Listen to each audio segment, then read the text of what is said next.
आज class 13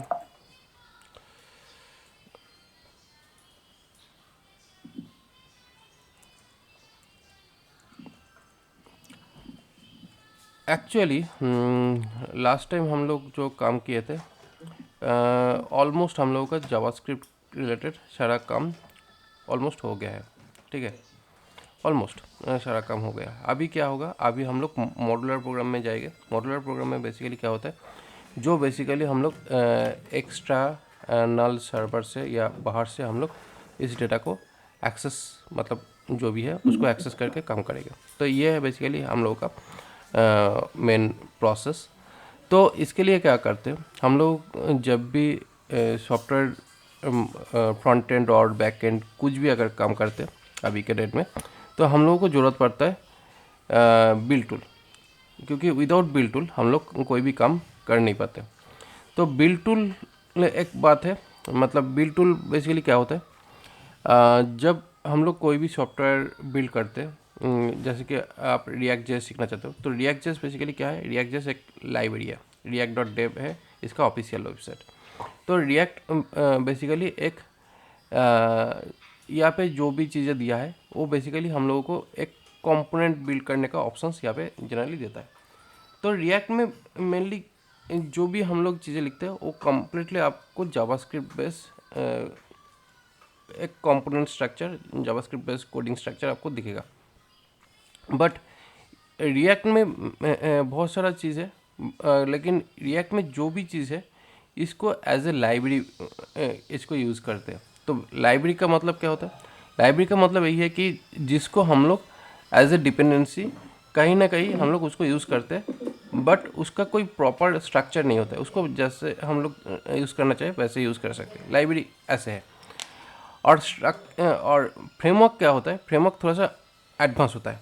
framework में basically क्या होता है, फ्रेमवर्क के अंदर आपको लाइब्रेरीज मिलेगा, लाइब्रेरीज के साथ साथ आपको एक प्रॉपर स्ट्रक्चर दिया जाएगा, जिस स्ट्रक्चर को यूज़ करके आप अपना एप्लीकेशन को डिज़ाइन कर सकते हो या डेवलप कर सकते हो। अगर आपको पाइथन के लेवल में या मैं अगर बोलूँ तो जो आप फ्लास्क यूज़ करते हो, फ्लास्क क्या है, फ्रेमवर्क है या लाइब्रेरी? फ्लास्क लाइब्रेरी है या फ्रेमवर्क है? Flags is a framework, not library. Flask क्या फ्रेमवर्क है या लाइब्रेरी है? Framework. कैसे फ्रेमवर्क है? पढ़ा था मैंने इसमें Flags. बेसिकली क्या है, फ्लास्क को दो तरीके से यूज़ किया जा सकता है। Okay. ठीक है, फ्लास्क बेसिकली अगर आप जीरो कोडिंग है, मतलब कुछ नहीं है, तो आप उसको एज ए लाइब्रेरी यूज़ कर दो। मेनली क्या है, आप उसका डिपेंडेंसी इंस्टॉल कर दो, इंस्टॉल करके उसका जो स्ट्रक्चर है वो आप फ्रॉम स्क्रैच डेवलप कर दो। तो उसको एज ए फ्रेमवर्क नहीं, उसको एज ए लाइब्रेरी यूज़ कर सकते हो। But Okay. फ्रेमवर्क इसलिए है क्योंकि बेसिकली वो एक प्रॉपर स्ट्रक्चर के थ्रू ही चलता है, तो इसलिए उसको फ्रेमवर्क भी बोला जाता है। लेकिन अगर आपको बोला जाए कि जो साईपाई है या पेंडा है, ये अगर है, ये क्या बोलते हैं इसको? This is library sir. देखो, Pandas library. ये सारा लाइब्रेरी बेसिकली क्या है, Correct sir. जब आप इसको यूज़ कर रहे हो तब आप इसको चाहो तो आप प्लस के अंदर भी यूज़ कर सकते हो, आप Yes. इसको आप दूसरी जगह पे भी यूज़ कर सकते हो, मतलब डिजंगो में लेके उसमें भी यूज़ कर सकते हो, या आप अपना खुद का जो ऐप एनवायरनमेंट है उसमें में यूज़ कर सकते हो, कहीं पे भी यूज़ कर सकते हो। तो बेसिकली Yes. इसका जो इंटीग्रेशन प्रोसेस है कहीं पे भी हो सकता है, तो इसलिए ये हो गया लाइब्रेरी। ठीक है, Okay. तो इसीलिए क्या है, जो रिएक्ट जेएस जो है, रिएक्ट जेएस इसी तरीके से वो किसी भी जगह पे वो इंटीग्रेट हो जाता है, तो इसीलिए ये लाइब्रेरी है। ठीक है। ओके, तो रिएक्ट में बोलता हूँ ऐसे। अच्छा, हम लोग इंपोर्ट पांडास करते हैं सर पाइथन के लिए, और ऐसे हम लोग आगे जाएंगे और डेटाब्रिक्स पे जाएंगे, नहीं तो हम लोग कहीं तो डेटा जैसे अपना पाइस्पार्क में जाएंगे भी हम लोग पांडास कॉल कर लेते हैं। ओके, तो like that the Panda is a library, वैसे हम लोग बोलते हैं रिएक्ट जैसे library you can call anywhere, ऐसे बोल सकते हैं।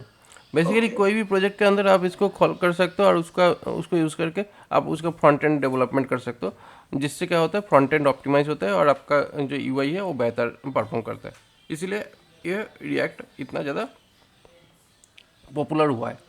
React Yes. में बेसिकली क्या है, रिएक्ट ओनली एक लाइब्रेरी है, लेकिन रिएक्ट में काम करने के लिए ये जो रिएक्ट लाइब्रेरी है, ये लाइब्रेरी बनता कैसे है और इसको एक्चुअली यूजेस कैसे होता है, क्योंकि बेसिकली क्या होता है, ये एक लाइब्रेरी, जब भी हम लोग किसी भी लाइब्रेरी को यूज़ करते हैं, लाइब्रेरी का यूजेस करने के लिए हम लोग को एक डिपेंडेंसी एडिशंस करना पड़ता है। जैसे कि यहाँ पे हम लोग कोई कोड लिख रहे हैं, उस कोड के ऊपर हम लोग यहाँ पे जैसे कि एक कोड है, मतलब जो कोड हम लोग यहाँ पे लिखे थे उसका एक्चुअली डिपेंडेंसी हम लोग यहाँ पे दिया है, मतलब बेसिकली यहाँ पे एक्स्ट्रा एक फाइल ऐड करके फिर उसका यूजेस कर रहे हैं, तो इस अपने जगह पे।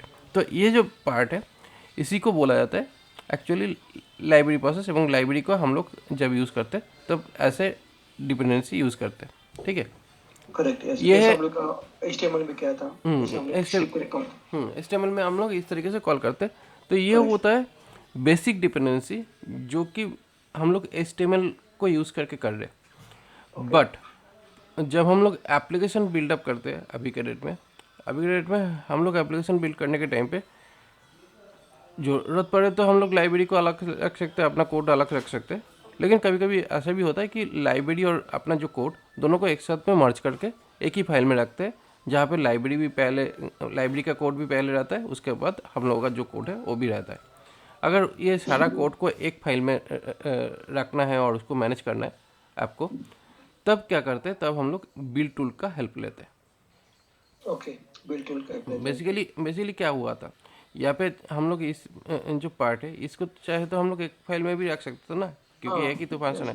हाँ, इस वही बोले कि फंक्शन है, यस। इसके ऊपर रख के अपना काम हो जाता था। तो जावा से कॉल सकते हैं सर। लेकिन बेसिकली क्या होता है, अगर हम लोग अलग अलग फाइल्स में रख के काम करते हैं तो क्या होता है, हम लोगों का जो मैनेजमेंट है, स्ट्रक्चर मैनेजमेंट, ये बहुत बेहतर होता है, ठीक है, एप्लीकेशन। तो इसीलिए क्या होता है, हम लोग जब काम करते हैं, हम लोग काम करने के टाइम पे अलग अलग सिस्टम में डेटा रख के, मतलब अलग अलग फाइल्स में डेटा रख के अपना काम को स्टार्ट करते हैं। तो यही है एक्चुअली काम करने का तरीका। लेकिन जब हम लोग प्रोडक्शन में डालते हैं, जब हम लोग इसको फाइनलाइज करते हैं, तब क्या करते हैं, सारे जावास्क्रिप्ट फाइल को एक फाइल के अंदर ठूस देते हैं। लेकिन वो जो Okay. ठूसने का जो काम है, जो अलग अलग फाइल्स का जो डेटा है एक फाइल में ठूस के उसको फाइनल प्रोडक्शन में डालना, वो बेसिकली क्या करता है, वो उसका काम होता है बिल्डर टूल का, क्योंकि सर एक मुझे कॉल आ रहा है, जस्ट कॉल पिकअप करता हूँ। Okay.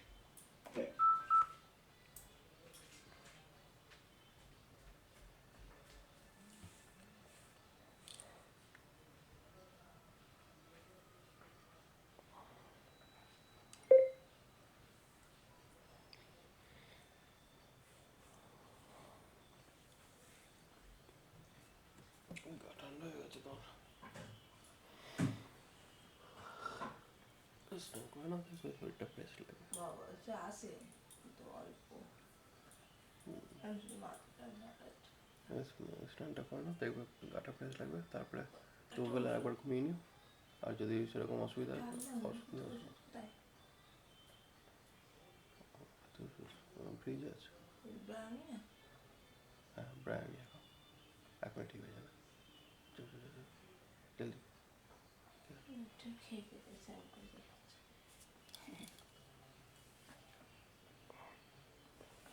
এখনই জলদি খেয়ে আসো, খালি পেটে খেয়ে আসো। না খেয়েছি, কি ব্রায়ানি?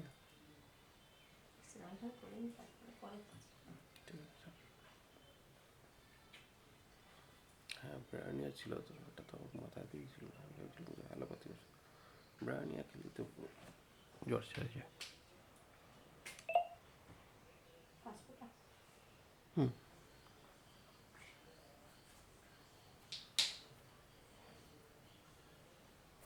আচ্ছা খেতে হতো হুম, রাতে খেতে ভালো হতো। হুম, রাতে রাতে খেয়ে নিলে তোমার জ্বরটা আসতো না। আমাকেও দিও তো, কারণ আমারও একটু গাটা কেমন ম্যাচ ম্যাচ করছে, তা তো করবে, আমার তো 7 মাস শরীরে চলে আছে। তার জন্য না। দেবো আমি পরে দিচ্ছি, দাও স্নানটা করে নিই, করে দিচ্ছি। সারাদিন চলিয়ে শুয়েছি।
Hello hello. हेलो, हाँ सर,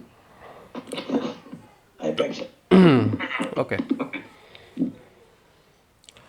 तो अभी क्या हो रहा है, जैसे ही हम लोगों को यहाँ पे जो मल्टीपल फाइल्स है, इसी मल्टीपल फाइल्स के थ्रू अगर हम लोग सिंगल फाइल में कन्वर्ट करते हैं अपने जो प्रोजेक्ट है उसको, तो इस प्रोजेक्ट को मल्टीपल फाइल से सिंगल फाइल में कन्वर्ट करने के लिए हम लोगों को पहला नोड जेएस एनवायरनमेंट की ज़रूरत पड़ेगा। तो नोड जेएस एनवायरनमेंट बेसिकली क्या है?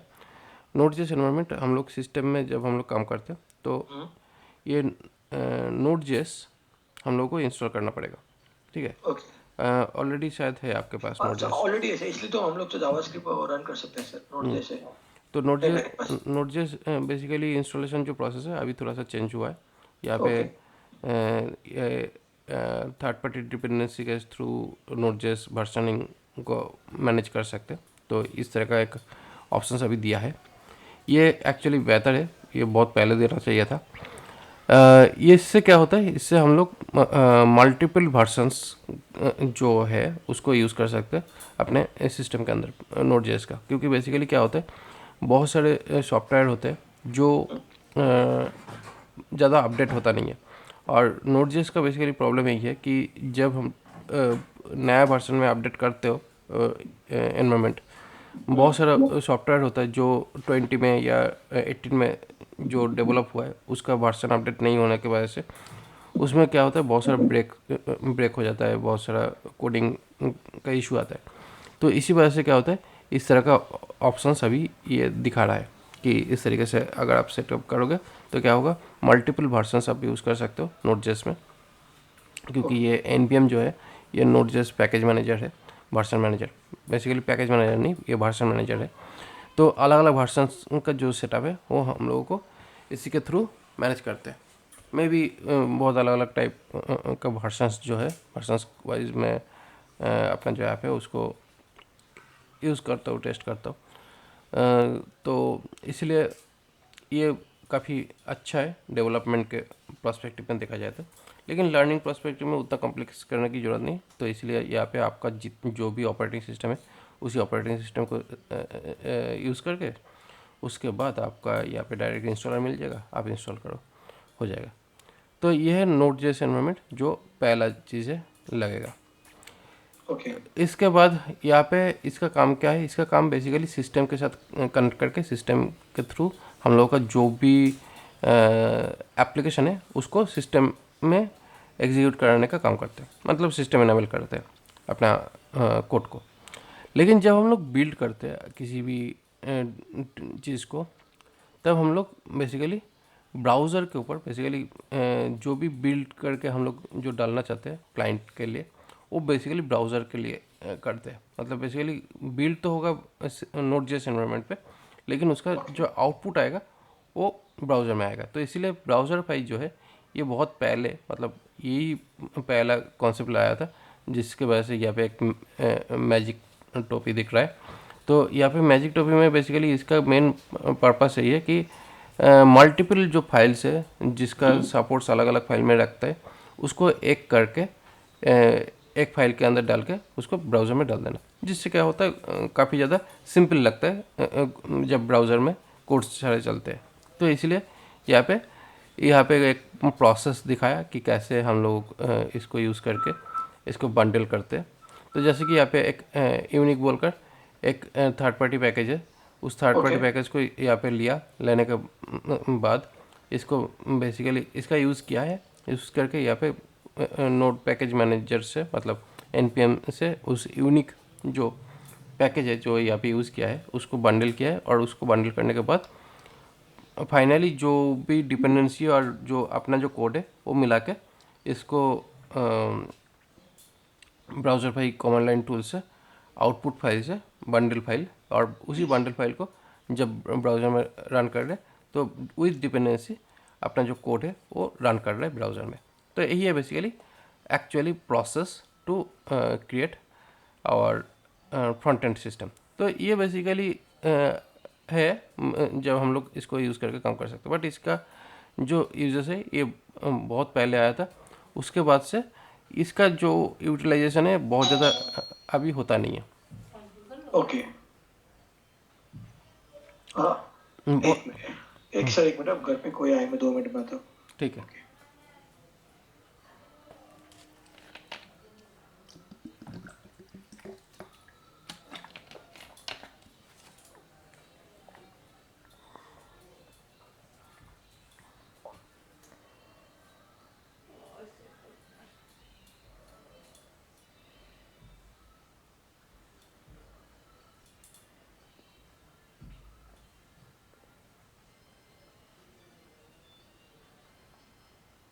ये आपने ये क्या डाला हुआ है? आपको ये नहीं पता?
मैं आपको बताती हूँ।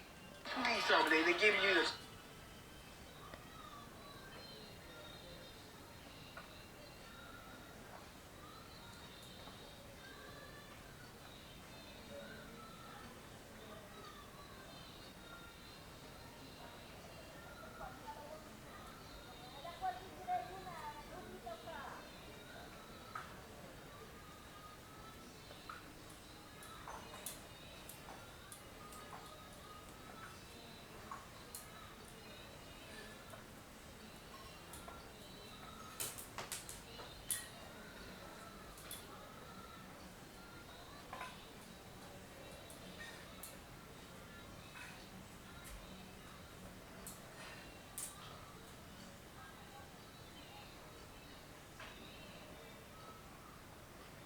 The kids, got the kids in love with it.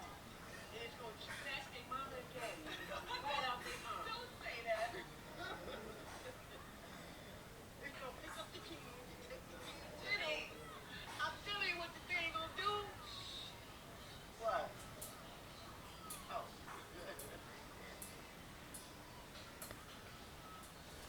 All the kids running up.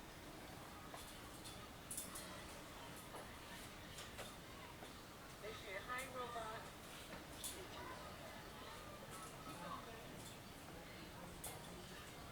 You come out your way. I think you call why you need to.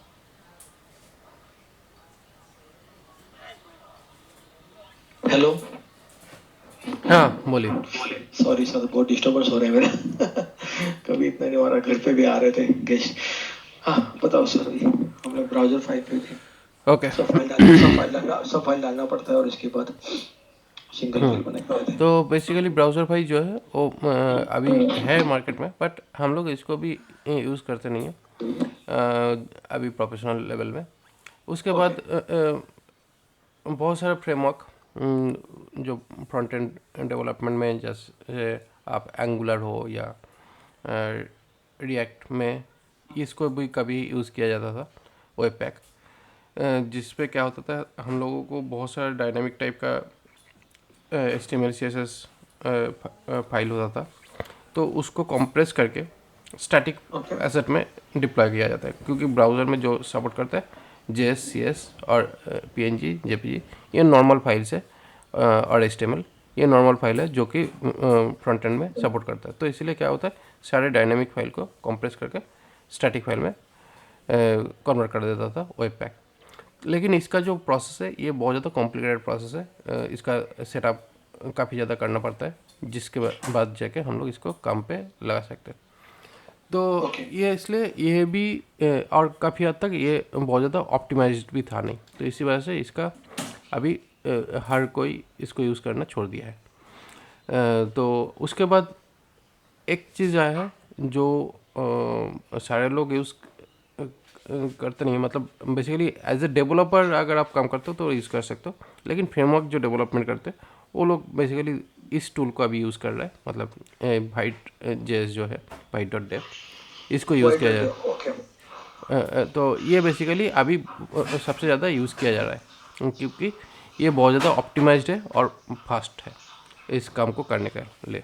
But sir अभी अभी जैसे आपने अभी जैसे मुझे एक क्वेश्चन था, जैसे अभी मेरे पास इंडेक्स और HTML है, बाद में और बाद में अपना वो तो बिल्ड HTML था, और दूसरा और एक था, तो 2-3 फाइल है। मैं डालूंगा, मैं तीनों फाइल अपलोड करूंगा तो ऑटोमेटिकली वो system then can combine together, मैं इसको कर लेते हैं।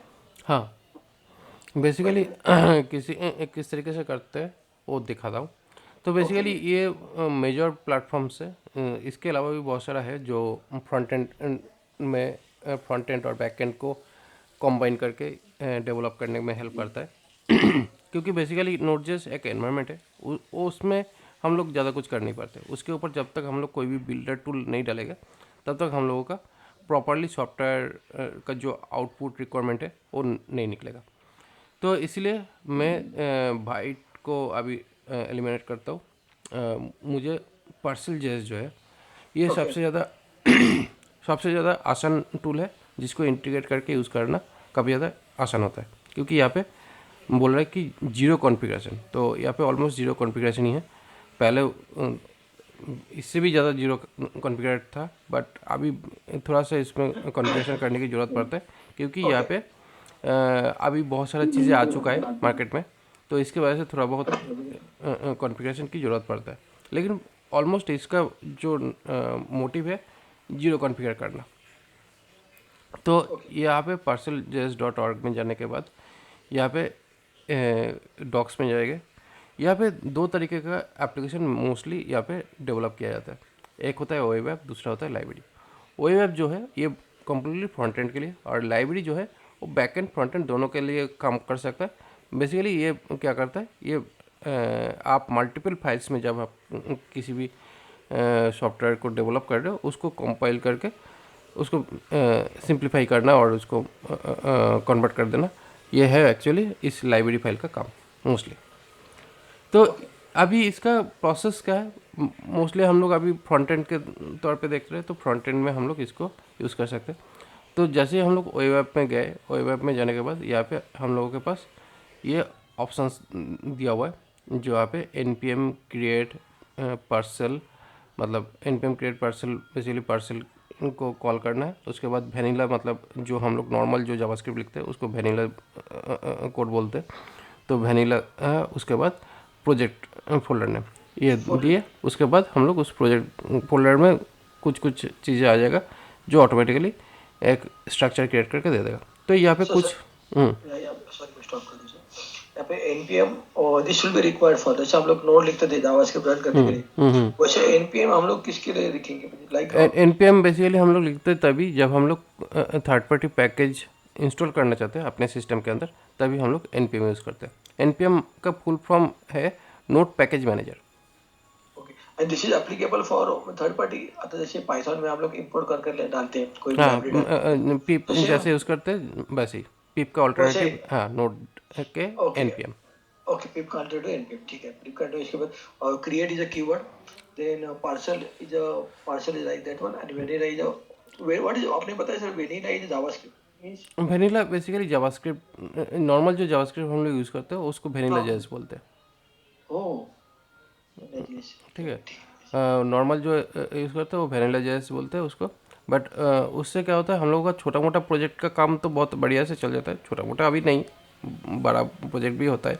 लेकिन क्या है वेनिला जेएस में उसमें रेस्ट्रिक्शंस कम है, तो इसलिए उसमें उसमें काम करना बहुत ज़्यादा आसान लगता है, अच्छा लगता है लोगों को, तो इसलिए इसको बोलते हैं वेनिला, आइसक्रीम के जैसा। तो ओके तो इसलिए इसका लोगों का पसंद ज़्यादा है, तो इसलिए इसको वेनिला जेएस बोलते हैं। लेकिन एक्चुअली जब हम लोग प्रॉपरली काम करते हैं, तो प्रॉपरली जब काम होता है तो टाइप स्क्रिप्ट के साथ काम होता है। तो यहाँ पे देखिए ये टाइप स्क्रिप्ट रिएक्ट ऐप, तो यहाँ पे रिएक्ट क्लाइंट अगर हम लोग इसका जो वेनिला फ्लेवर हटा के रिएक्ट क्लाइंट करेंगे तो टाइपस्क्रिप्ट का नॉलेज होना चाहिए, ठीक है। ओह तो इसलिए क्या है, अभी टाइपस्क्रिप्ट बहुत ज़्यादा इम्पोर्टेंस भी है, तो इसलिए हम लोग ओके टाइपस्क्रिप्ट के बारे में भी अच्छे से जानेंगे, क्योंकि क्यों यूज़ होता है, किस लिए यूज़ होता है, वो भी समझ आएगा। तो बेसिकली हम लोग जब भी प्रोजेक्ट क्रिएट करते हैं फ्रॉम स्क्रैच, तब हम लोग ये ऑप्शंस यूज़ कर सकते हैं। अदरवाइज अगर हम लोगों के पास पहले से ऑलरेडी प्रोजेक्ट है, उस प्रोजेक्ट के अंदर हम लोगों को काम करना है, तो यहाँ पे एक सेटअप प्रोसेस है। यहाँ पे जीरो सेटअप, मतलब कोई भी सेटअप आपको करने की ज़रूरत नहीं पड़ेगा, और यहाँ पे थोड़ा बहुत सेटअप करने की ज़रूरत पड़ेगा अगर आप इस तरीके से काम करते हो। तो मैं सेटअप वाला प्रोसेस ही दिखाता हूँ, ठीक है। ओके आप पहला वाला चीज़ को खुद ट्राई कर सकते हो, यहाँ पे 3 कौन सा लाइन का लेता काम है, हाँ जी हाँ जी ठीक ठीक है है, करेक्ट आपका स्टार्ट हो जाएगा। लेकिन जो एक्चुअल सेटअप वाला प्रोसेस है मैं उसको दिखाता हूँ। यहाँ पे ओके सर एक yarn बोलकर एक ऑप्शन दिख रहा है, बेसिकली ये भी जी एक एनपीएम का ऑल्टरनेटिव टूल है। ये क्या है इसके बारे में अभी ज़्यादा नहीं बात करूँगा क्योंकि टाइम चला जाएगा। ये चलेगा सर तो इसलिए क्या है, अभी हम लोग यहाँ पे जब भी नोट पैकेज के ऊपर काम करते हैं तो नोट पैकेज के ऊपर काम करने के लिए पहले package.json फाइल को आना चाहिए, मतलब ओके लाना पड़ेगा। तो INIT npm INIT मतलब npm init, और यहाँ पे जैसे ही इनिट करेंगे तो यहाँ पे जिस प्रोजेक्ट फोल्डर के अंदर हम लोग इसको कॉल कर रहे, उसी प्रोजेक्ट फोल्डर के नाम पे यहाँ पे एक प्रोजेक्ट नेम यहाँ पे आ गया है। चाहो तो आप अपना नाम मतलब दूसरा कोई नाम दे सकते हो, जैसे डेमो वेब ऐप, ये भी नाम दे दिए ओके तो कोई दिक्कत नहीं। 0.0.1 ये version, this is the demo app, and okay entry file, अभी एंट्री फाइल यहाँ पे index.js बोल रहे, मतलब डिफ़ॉल्ट जिस डिफॉल्ट फाइल फाइल को जाके ढूंढेगा, तो अभी इसको ही रखते। बट टेस्ट कमांड अभी कुछ नहीं रखेंगे। रिपोजिटरी तो कनेक्टेड नहीं है तो इसलिए रिपोजिटरी भी नहीं रखना है। कीवर्ड बेसिकली इसको यूज़ करते जब हम लोग सर्चिंग के लिए यूज़ करते हैं, मतलब बेसिकली जो भी पैकेजेस डाउनलोड होता है उसका जो सर्चिंग कीवर्ड है वो बेसिकली इसलिए रहता है क्योंकि सारे जो पैकेजेस होता है npm का, npmjs.com, ये बेसिकली है ऑफिशियल साइट जहाँ पे हम लोगों को सारे पैकेजेस मिलते हैं। जो भी पैकेजेस आप ढूंढो, जो भी पैकेजेस आप मतलब हम लोगों को यहाँ पे काम करने के लिए बहुत सारे पैकेजेस की ज़रूरत पड़ेगा। जैसे आपके ओके पिप लाइब्रेरी रहता है ना, पिप के यस ऑफिशियल पी वेबसाइट, हाँ यस तो उसमें जाके आपको सारा लाइब्रेरीज आपको मिल जाता है। तो यहाँ पे भी सेम चीज़ है, यहाँ पे आके भी आपको सारा लाइब्रेरीज आपको मिल जाएगा जो भी ओके आपकी ज़रूरत पड़ेगा। तो ये एक साइट है npmjs.com, npm.io ये भी है, मतलब दोनों ही ऑलमोस्ट सेम है। बट बेसिकली यहाँ पे आपको सारा सबमिशन आप जो करोगे, मतलब अगर आप एज ए डेवलपर सबमिट करना चाहोगे आपका खुद का पैकेज, तब आप इस साइट से कर सकते हो। लेकिन इसका रखने का प्रोसेस क्या होता है, मेनली यहाँ पे जो भी लाइब्रेरीज हम लोग बनाते हैं उस लाइब्रेरीज को पहले गिटहब में अपलोड करते हैं और गिटहब का जो लिंक रहता है वो यहाँ पे कनेक्ट करते हैं। जस्ट उसके बाद ऑटोमेटिकली गिटहब में अपडेट करते ही यहाँ पे अपडेट ऑटोमेटिकली फुल हो जाता है।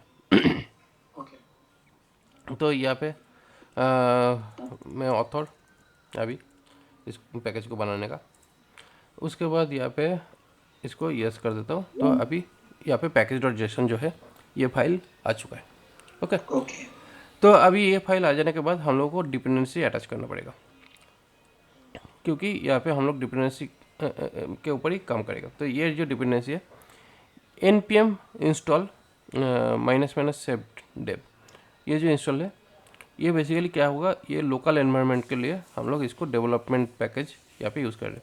अभी लोकल एनवायरनमेंट जो पाइथन का जो पैकेज डेवलपमेंट है उसमें यू भी है, vn भी है। वेन अभी वे इन्वेंट है यस ये अभी पाइथन में यूज़ किया जाता है।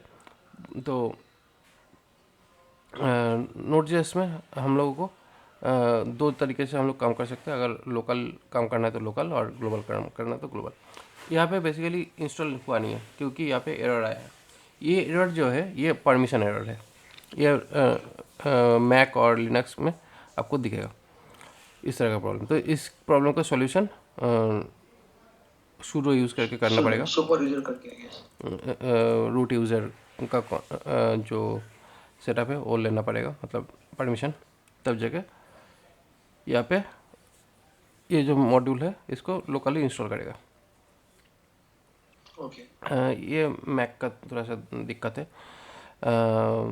लिनक्स का भी है इस सेम प्रॉब्लम। विंडोज़ में इस तरह का प्रॉब्लम होता नहीं है, बट जब होता है तब होता है, बढ़िया होता है। तो अभी ये पैकेजेस डाउनलोड हो गया, और जैसे ही ये पैकेजेस डाउनलोड हुआ तो देखिए यहाँ पे डिपेंडेंसी, डेप डिपेंडेंसी में ये पैकेज नेम आ चुका है विद वर्जन्स के साथ। और यहाँ पे नोट मॉड्यूल्स बोलकर एक फोल्डर आया है जिसके अंदर सारा पैकेजेस, थर्ड पार्टी पैकेजेस सारा डाउनलोड हुआ है। इसमें एक्चुअली ये पैकेज हम लोग को ज़रूरत पड़ेगा, लेकिन इसके अलावा भी बहुत डिपेंडेंट पैकेज यहाँ पे है। तो इसमें बेसिकली जो कॉमन लाइन टूल हम लोग यूज़ करेंगे, कॉमन लाइन टूल बेसिकली क्या करते हैं, यहाँ पे हम लोग जब चलाते हैं तब हम लोग एक्चुअली इस तरीके से इसका स्टार्टिंग होता है। तो पार्सल जब हम लोग यूज़ करते हैं, यहाँ पे जो पार्सल कमांड जो है, ये पार्सल कमांड बेसिकली लोकली हम लोग यहाँ पे यूज़ किए हैं। तो ये पार्सल कमांड जो है इस .bin फाइल के अंदर पार्सल बोलकर ये कॉमन लाइन टूल है, ठीक है। ओके तो इसी कॉमन लाइन टूल को यूज़ करके उसके बाद index.html पेज को ढूंढेगा और उसके बाद उसको चलाएगा। बट हम लोग ये जो index.html जो है ये डायरेक्टली इस पाथ के अंदर नहीं रखेंगे, इसका एक्चुअली प्रॉपर स्ट्रक्चर बनाएंगे तो बेहतर होगा। तो इसलिए हम लोग इसको src इस फोल्डर के अंदर रखेंगे। तो इसलिए यहाँ पे src/ये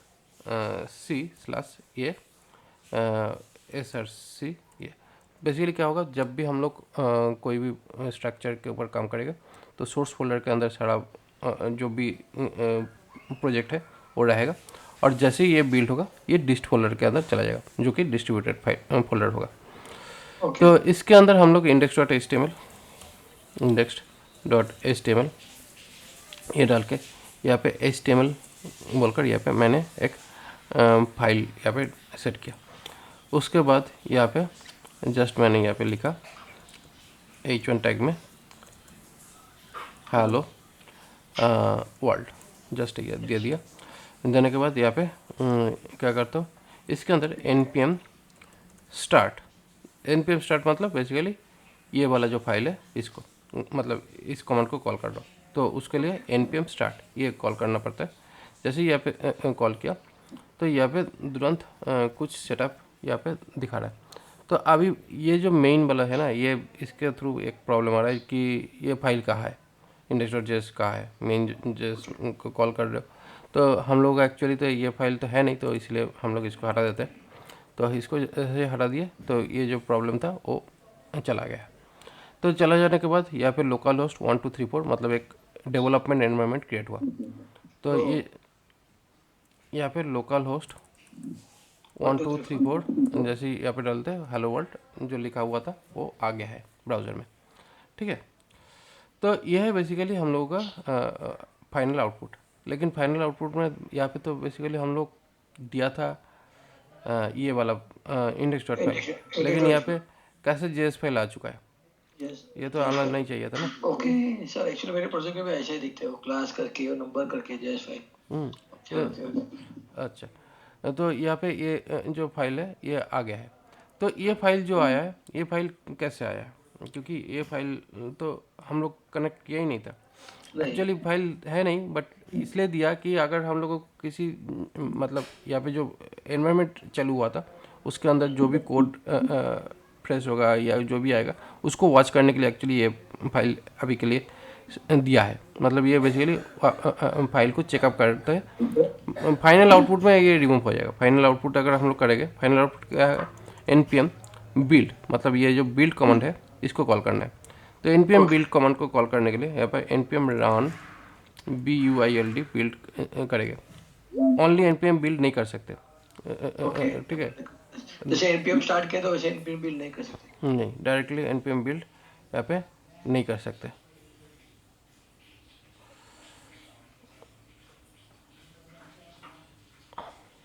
ऐसे में से एक लाइन में थे ना। हाँ, एक ही लाइन पे वो दे देता है जिससे ये ऑप्टिमाइज हो जाता है, ठीक है। चीज़ को ये ऑप्टिमाइज करने के लिए इस तरीके से ये दे देता है। इस इसका सर एंडिंग कहाँ npm, देखा? हाँ ये इसका npm बिल्ड करने के बाद बॉडी html गायब हो गई एंडिंग आखिर में। एंडिंग बॉडी एंडिंग एचटीएमएल दिख नहीं रहा है। हाँ वो दिख नहीं दे रहे सर, इसलिए वो लोड भी नहीं हो रहे ना। नहीं, लोड लोड होने का जो प्रोसेस है वो अलग है, अलग तरीके से ओके उसको क्योंकि इसको जब सर्वर एनवायरनमेंट पे डालेंगे तभी ये काम करेगा। ओके ठीक है, बेसिकली यहाँ पे जावास्क्रिप्ट फाइल था नहीं, तो यहाँ पे स्क्रिप्ट फाइल डाल देते हैं। तो यहाँ पे स्क्रिप्ट फाइल डालने के लिए यहाँ पे मैं क्या करता हूँ, यहाँ पे मेन डॉट जेएस बोलकर एक फाइल डालता हूँ। यहाँ पे मैं करता हूँ क्या, document dot gate element query selector करके यहाँ पे h1 टैग था, तो h1 टैग के अंदर हम लोग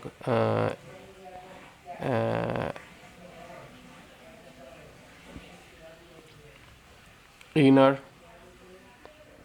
इनर टेक्स्ट टेक्स्ट चेंज कर लेते हैं। Hello Sandeep Sen DWP Sandeep. H1 में भी हम लोग ने हेलो वर्ड लिखा है, यहाँ पे हम लोग चेंज करना है। ठीक है। तो जस्ट जैसे ही इसको अगर हम लोग चेकअप करते हैं तो npm स्टार्ट करेगा। यहाँ पे npm npm बिल्ड अगर आप डायरेक्टली कॉल करोगे तो नहीं चलेगा, ठीक है। npm बिल्ड डायरेक्टली नहीं चलता है, विदाउट स्टार्ट, मतलब ओनली स्टार्ट के टाइम पे आप npm स्टार्ट कर सकते हो। आप चाहो तो npm रन स्टार्ट भी कर सकते हो, अदरवाइज आपको npm रन बिल्ड करके इसको चलाना पड़ेगा, ठीक है। तभी जाके आपका ये जो कोड है ये फाइनली आएगा और इसका जो आउटपुट है ये तभी जाके दिखेगा। और सर अभी जैसे एक क्वेश्चन था, npm स्टार्ट किया था हम लोगों ने, तो उस टाइम ऑटोमेटिकली हमें लोकल मशीन पे एड्रेस आया था, लोकल होस्ट का आया था।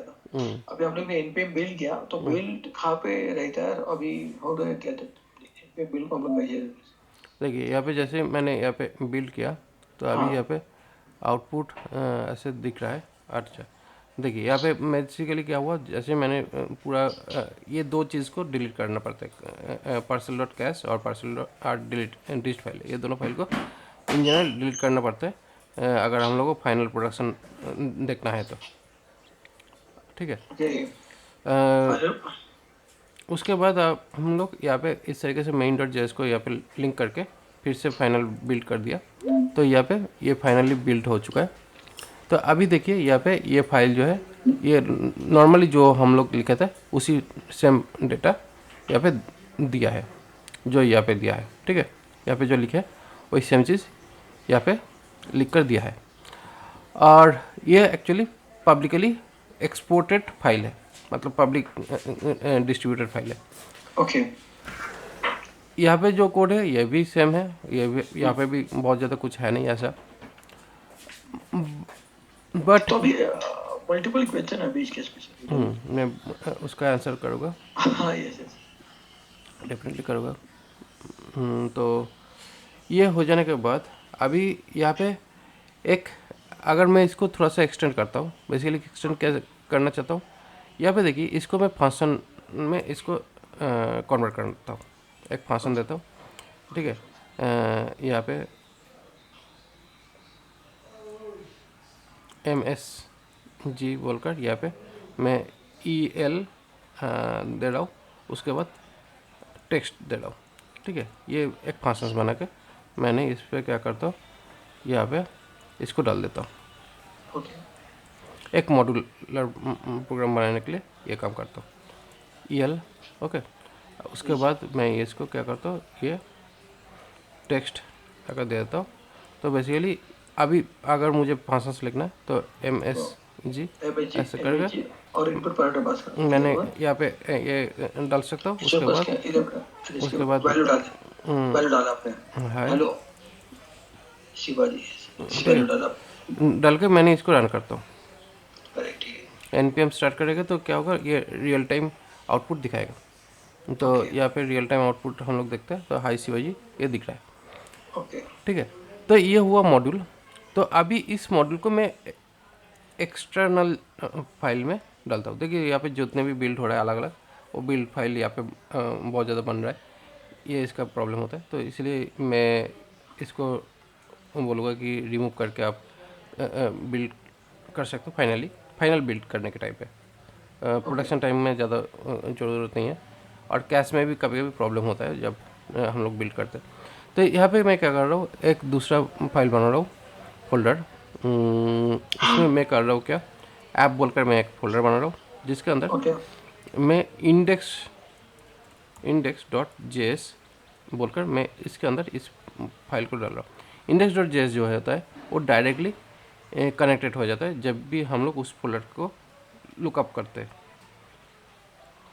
यहाँ पे इस पे एक्सपोर्ट सिंटैक्स लगाना पड़ता है जैसे ही हम लोग दूसरे मॉड्यूल के साथ इसको कनेक्ट करते हैं, ठीक है, क्योंकि सर समझा नहीं मुझे इंडेक्स हम लोगों ने इंडेक्स डॉट जेएस ऐप के अंदर क्यों डाला पॉइंट नंबर 1 जैसे हम लोग ने अलग बनाया था फंक्शन दैट ओके बट क्यों डाला और कैसे एक्सपोर्ट में थोड़ा स्लो जाओ थोड़ा लिटिल बिट मुझे फास्ट जा रहा है। हाँ नहीं वो तो क्योंकि सर अभी वो तो क्योंकि नया कंप्लीटली आ रहा है तो थोड़ा भी एक्चुअली क्या होता है इसका पूरा फाइनल कर लेता हूँ तभी आपको समझ आएगा। ओके इम्पोर्ट यहाँ पे message from app folder, okay, इस ऐप फोल्डर को यहाँ पे कॉल करता हूँ। जैसे ही मैंने इस ऐप फोल्डर को कॉल करूँगा तो यहाँ पे क्या होगा, यहाँ पे एक प्रॉब्लम दिया है कि इस पर्टिकुलर लाइन को, मतलब बेसिकली जैसे ही हम लोग अलग अलग फाइल्स में रख के काम कर रहे हैं तो यहाँ पे जो लाइन है ये लाइन को अटैच करना पड़ेगा स्क्रिप्ट टैग के अंदर। तो यहाँ पे HTML फाइल के अंदर यहाँ पे एक स्क्रिप्ट टैग है, इसको एज ए मॉड्यूल लिखना पड़ेगा क्योंकि ये मॉड्यूलर में तोड़ गया है। मतलब ये क्या है, यहाँ पे एक अलग सा फाइल है जहाँ से हम लोगों का ये मैसेज बोलकर जो फंक्शन है इसको कॉल किया जा रहा है जिसके अंदर हम लोग डेटा टाइप को डाल सकते हैं, ठीक है। तो अभी यहाँ पे संदीप मैं डाल देता हूँ, ऐसे NDPP संदीप डाल देता हूँ।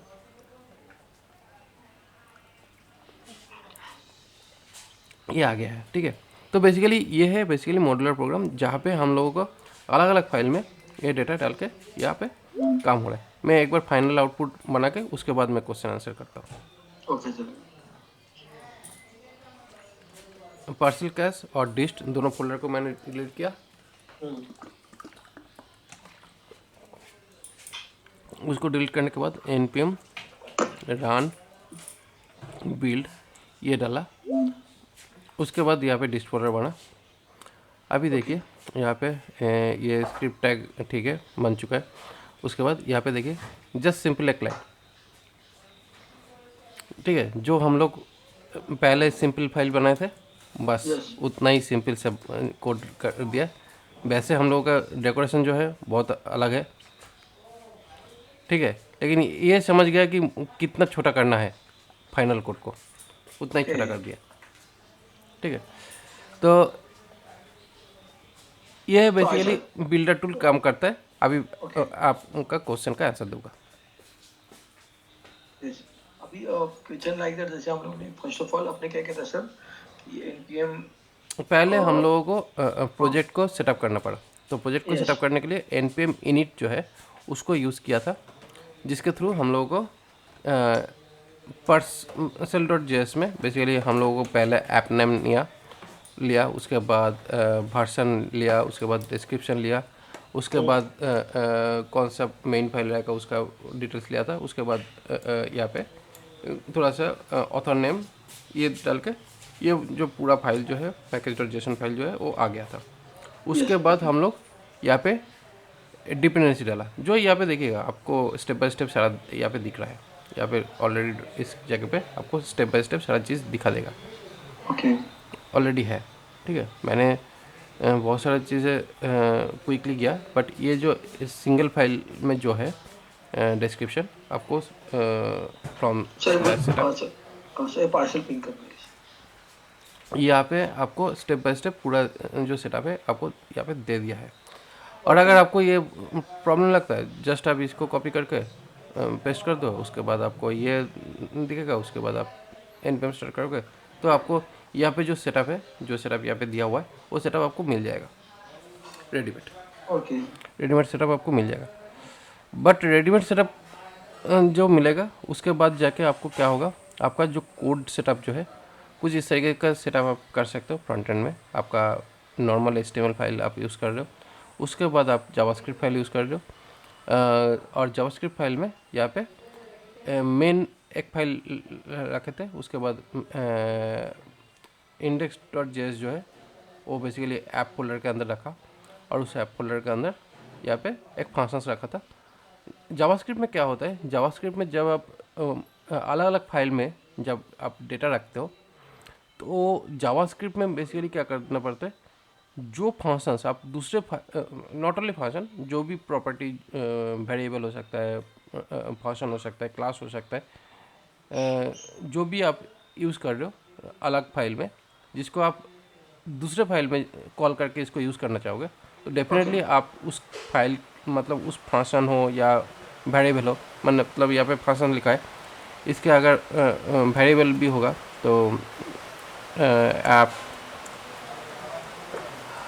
माई ऐप ऐसे अगर लिख के रखोगे, तो बेसिकली जो भी है जिसको आप दूसरे फाइल में जाके यूज़ करना चाहते हो, उसके ठीक आगे एक्सपोर्ट लिखना ज़रूरी है। ठीक ओके, है, व्हाट जब तक आप पॉइंट। एक्सपोर्ट नहीं लिखोगे तब तक आप यहाँ पे इंपोर्ट नहीं कर सकते हो।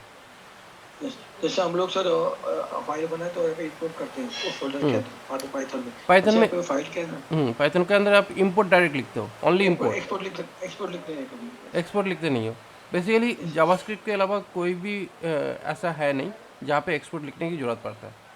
ओके, ठीक है, ये ओनली जावास्क्रिप्ट का ही फीचर्स है जहाँ पे एक्सपोर्ट लिखने की ज़रूरत पड़ता है, क्योंकि जावास्क्रिप्ट का नेचर जो है, जावास्क्रिप्ट बेसिकली सिंगल फाइल में पूरा काम करता है इन जनरल। लेकिन यहाँ पे जैसे ही हम लोग मॉड्यूलर प्रोग्राम काम करते हैं, तो ये पहले जो सिंटैक्स होता था वो थोड़ा सा दूसरा होता था, अभी ये सिंटैक्स अभी एप्लीकेबल है। तो ES5 वाला जो प्रोसेस था वो अलग तरीके से काम करता था, यहाँ पे ES6 वाला प्रोसेस है, तो इसीलिए यहाँ पे एक्सपोर्ट सिंटैक्स यहाँ पे अप्लाई होता है। ओके, तो जैसे ही हम लोग एक्सपोर्ट करेंगे तभी जाकर हम लोग इसको इंपोर्ट कर सकते हैं, और इंपोर्ट करने के बाद उस फंक्शंस को या उस प्रॉपर्टी को हम लोग यहाँ पे कॉल करके उसका जो आउटपुट है वो दिखा सकते हैं। समझा। यहाँ पे इस तरह डाला, तो अभी इसका आउटपुट जो है अच्छा हम लोगों को यहाँ पे ठीक है। ओके, तो पार्सल के बारे में पढ़ूँ। अच्छा, आज थोड़ा एकदम कम्प्लीटली मुझे शौक ही दे दिया सर आपने मुझे, वो पार्सल सिखा के। नहीं अभी शौक में अभी एक्चुअली चालू हुआ अपना काम। ये शौक नहीं है, ये बेसिकली क्या है, स्ट्रक्चर है जिसके थ्रू हम लोग फ्रंट एंड ऐप को बिल्ड करना शुरू करते हैं। बेसिकली ये मैंने हर एक चीज़ को ब्रेक करके दिखाता हूँ, लेकिन जैसे ही आपने कोई प्रोडक्शन लेवल का काम करते हो ना, आपको पहले से बहुत सारा चीज़ बनाया आपको मिल जाता है, मिल जाता है। तो आपको उसको लेकर यूज़ कर सकते हो डायरेक्टली। लेकिन क्या होता है, अगर कभी भी अगर मान लो कि आपका ऐसा कोई प्रोजेक्ट के साथ ऐसा कोई काम मिल गया है जहाँ पे आपको इस तरह का जो सिस्टम है करना पड़ रहा है, या उसका जो स्ट्रक्चर है वो चेंज हो चुका है, तब क्या है आप पूरा घबरा जाओगे कि अरे मैं तो इस तरीके का स्ट्रक्चर में के साथ कंफर्टेबल था, इस तरह का चीज़ के ऊपर मैं काम करता था, लेकिन ऐसा कैसे बन गया। तो क्या होता है, मेनली आपको घबराना नहीं है, प्रोसेस जानना है, क्योंकि काम जब करना है तो हम लोगों का काम को बहुत अलग अलग तरीके से करते हैं। तो बिल्ड टूल एक उसका एक पार्ट है काम करने का। ओके, लेकिन जैसे ही हम लोग कोई भी फ्रेमवर्क अगर उठाते हैं तो बिल्ड टूल की हेल्प तो ज़रूरत पड़ता है, लेकिन वो बिल्ड टूल का जो प्रोसेस है, सेटअप जो प्रोसेस है, वो बना के दे देता है आपके लिए। ओके, तो बेसिकली क्या है, अगर हम लोग ये प्रोजेक्ट जो है इसको हम लोग फ्रॉम स्क्रैच सेटअप किया, अगर हम लोग चाहते थे कि ये कॉमन लाइन टूल, मतलब यहाँ पे जो ये जो था, इसको अगर डायरेक्टली अगर मैं यूज़ करता, इसको मैं अगर डायरेक्टली मैं यहाँ पे यूज़ कर रहा हूँ, डायरेक्टली यहाँ पे माई पार्सल ऐप करके नेम अपना चेंज कर देंगे। मैं डायरेक्ट नेम चेंज कर सकते हैं, या फिर अपना नाम माई संदीप ओके, संदीप करके अपने। संदीप ऐप दे दिया।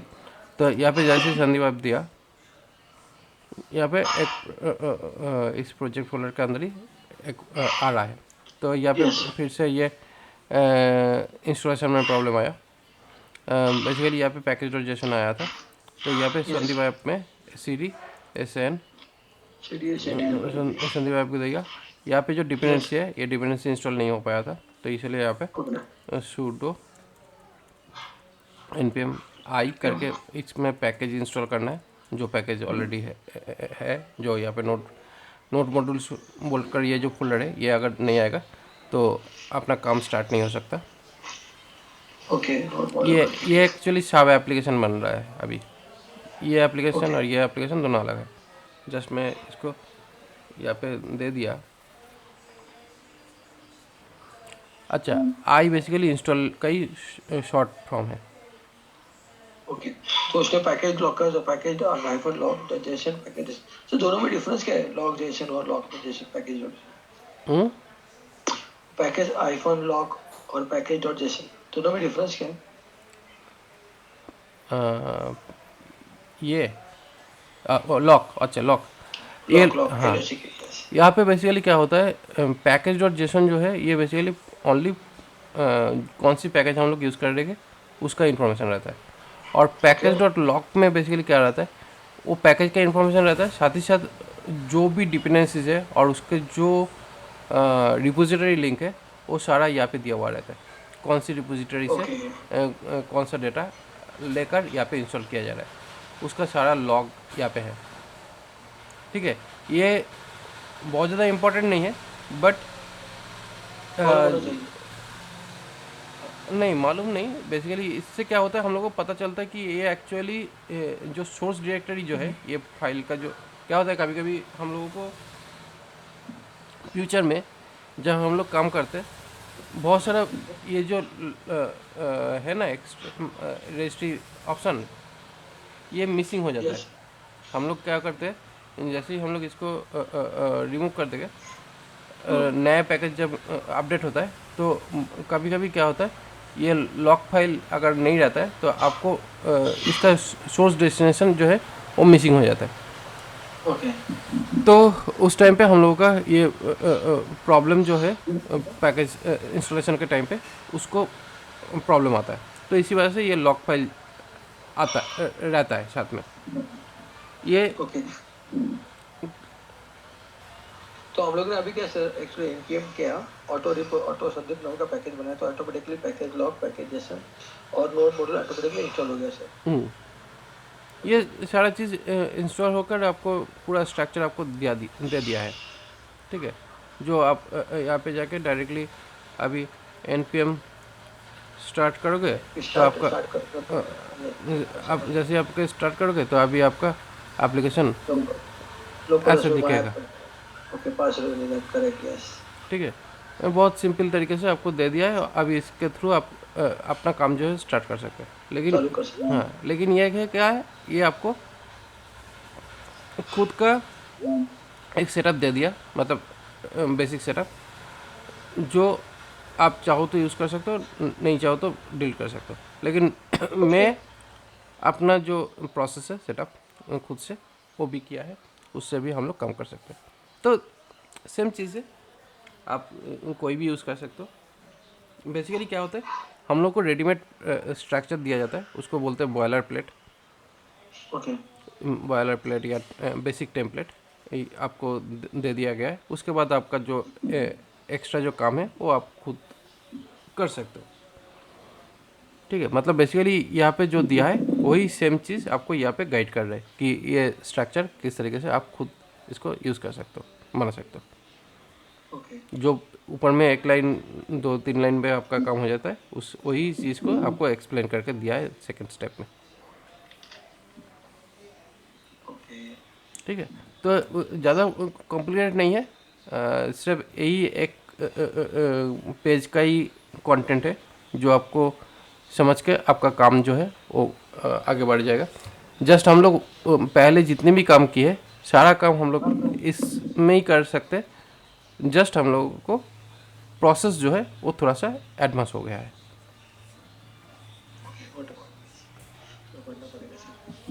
ठीक है। मुझे सर रिकॉर्डिंग भेज दो, मुझे मैं प्रैक्टिस कर लेता हूँ इसका। ओके, बेसिकली नए नए पैकेज बनाता हूँ, ये करता हूँ अभी। और जैसे ही हम लोग कोई भी इंस्टॉल करते हैं तो क्या करते हैं हम लोग सारा नोट मॉड्यूल फोल्डर, वो पार्सल कैश और डिस्ट, ये तीनों चीज़ को हम लोग डिलीट कर देते हैं। जिससे क्या होता है हम लोगों का फाइल का जो ऑप्टिमाइजेशन है ये एक्चुअली रखने की ज़रूरत नहीं पड़ता है। ठीक है, मतलब जब ये स्टोर होता है तब ये सिर्फ 3 फाइल जो है, ये 3 फाइल मैं कभी कभी इसको भी डिलीट कर देता हूँ क्योंकि ये भी बहुत ज़्यादा इंपॉर्टेंट नहीं है।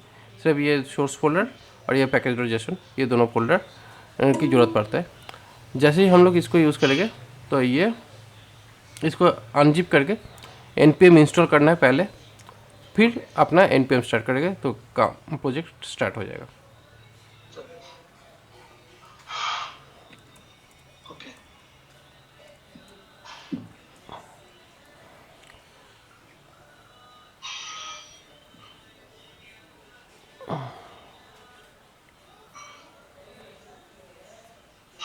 आपने बोला था इस हफ्ते में आपका छुट्टी है तो इसलिए